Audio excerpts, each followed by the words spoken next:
क्या आपने कभी रात में आसमान की तरफ देखा है और सोचा है, मैं यहाँ क्यों हूँ? इस ब्रह्मांड में मेरे होने का क्या मतलब है? या फिर क्या सच में जीवन का कोई उद्देश्य है ही नहीं? आज जो आप सुनने वाले हैं वो थोड़ा असहज करेगा, लेकिन शायद आपकी सोच हमेशा के लिए बदल दे। वैज्ञानिकों के अनुसार ब्रह्मांड की शुरुआत हुई थी बिग बैंग से। एक जबरदस्त विस्फोट, ऊर्जा, कण, फिर तारे, फिर ग्रह और करोड़ों साल बाद केमिस्ट्री ने जन्म दिया जीवन को। कोई प्लान नहीं था, कोई स्क्रिप्ट नहीं थी, बस फिजिक्स के नियम। अगर ये सच है तो हम कोई चुने हुए नहीं हैं, हम बस एक स्टैटिस्टिकल प्रोबेबिलिटी है, एक कॉस्मिक हादसा।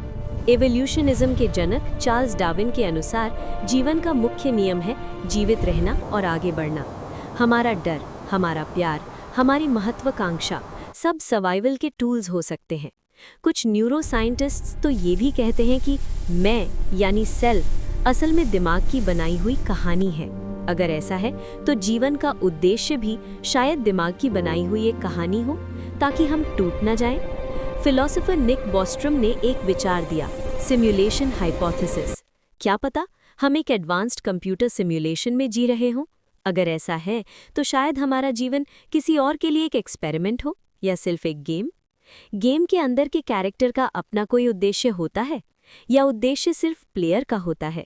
और अगर प्लेयर भी ना हो तो? ब्रह्मांड फैल रहा है, एक दिन तारे बुझ जाएंगे, गैलेक्सियां दूर हो जाएंगी, सब कुछ ठंडा और अंधेरा हो जाएगा, जिसे वैज्ञानिक कहते हैं हीट डेथ।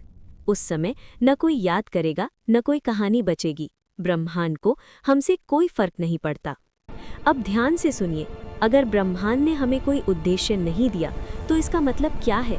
इसका मतलब है कोई नियम तय नहीं है, कोई तय मिशन नहीं है, कोई कॉस्मिक एग्जाम नहीं है। मतलब आप पूरी तरह आज़ाद हैं, और पूरी आज़ादी डरावनी होती है, क्योंकि अब अगर आपका जीवन मायने रखता है तो वो इसलिए क्योंकि आपने उसे मायने दिया है, न कि ब्रह्मांड ने। शायद जीवन का उद्देश्य खोजने की चीज़ नहीं है, शायद जीवन का उद्देश्य बनाने की चीज़ है। एक ऐसे ब्रह्मांड में जो कभी वादा ही नहीं करता कि कुछ मायने रखेगा, वही अर्थ बनाना सबसे बड़ी ताकत है। और शायद यही इंसान होने का असली मतलब है। अगर आपको ऐसे माइंड बेंडिंग साइंटिफिक टॉपिक्स पसंद है तो दी इनक्विजिटिव को सब्सक्राइब कीजिए, क्योंकि अगली बार हम सवाल करेंगे, क्या रियलिटी भी एक इल्यूजन है?